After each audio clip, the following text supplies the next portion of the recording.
If your afternoons feel like quicksand and your brain won't cooperate, it might not be mindset at all. It might be your gut. In this video, I'll show you how small nutrition shifts can sharpen your mood, energy, and motivation in 7 days. Here's how we'll do it. First, a simple breakdown of the gut-brain axis so it actually makes sense. Then we'll cover the 3 levers that move the needle: fiber, fermented foods, and meal timing. I'll give you a sample day so you can copy that tonight, and we'll finish with a 7-day checklist. So stick around until the end so you can run this without counting every single gram. Let's start with why this matters.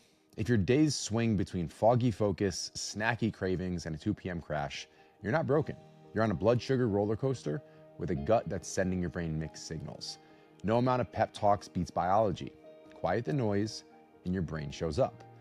Quick primer, in plain English: your gut and your brain talk constantly through nerves, hormones, and messengers. When your gut ecosystem is well fed, it makes compounds that calm inflammation and support clear thinking.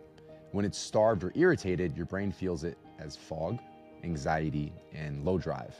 Also, irritability shows up. The 3 levers that you control are what you feed your microbes, this being fiber and polyphenols, which microbes you invite, these are fermented foods, and when you eat. And that's timing that supports glucose control and sleep. Quick reality check. I just need more willpower sounds noble, but willpower is a terrible match for chemistry. Fix the inputs first, then motivation gets easier. Here's exactly what's tripping you up. First, inflammation noise. An irritated gut pushes inflammatory signals that blunt dopamine and serotonin. You feel meh.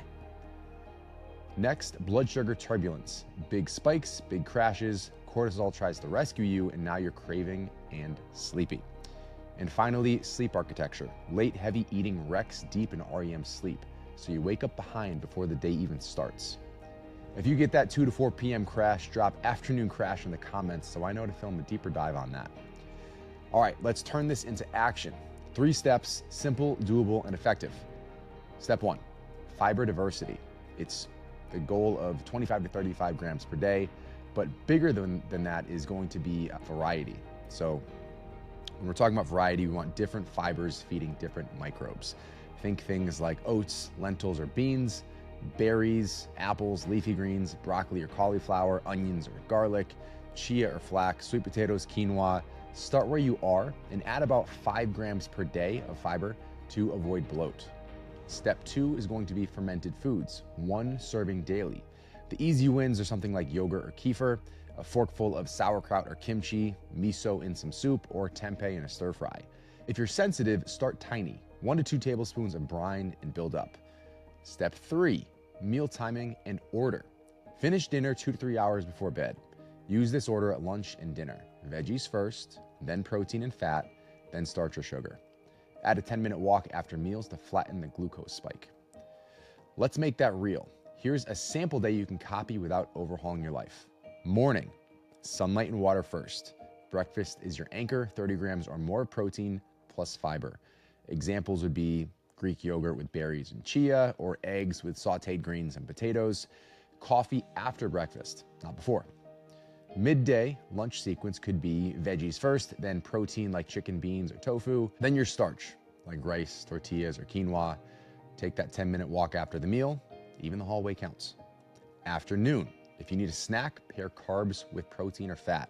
Apple and peanut butter, hummus and carrots, kefir and walnuts. Hydrate. Thirst often masquerades as a need, a pick-me-up. You don't actually need it. Evening, protein, veggie, smart carb.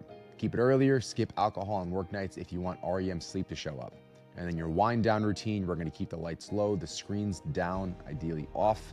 Your gut and brain repair best when you actually let them. Now, before we wrap up with the 7-day checklist, 2 quick troubleshooting tips so this doesn't backfire. If fiber makes you bloat, add it slowly, spread it across meals, and drink more water.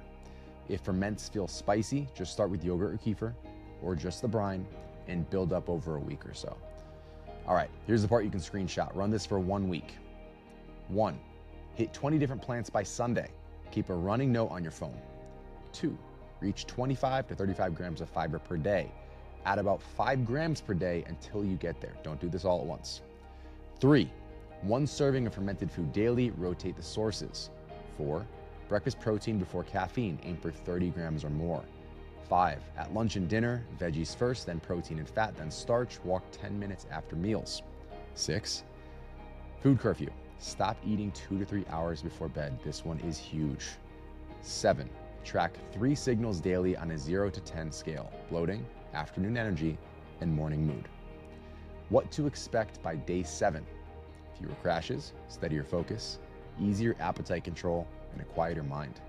Comment "I'm in" if you're running the 7-day checklist and tell me which step you think will help most. If you want more videos that turn confusing health advice into simpler wins you can run this week, hit subscribe. We post realistic strategies on strength, nutrition, hormones, recovery, and longevity, built for busy humans. If you want visible results without blowing up your life, apply for one-on-one coaching at the link in the description. We'll build the shortest, smartest path for you from where you are to the body and energy that you actually want. Thanks for watching. Run the checklist for 7 days and let me know what changes first: energy, mood, or motivation. See you guys in the next one.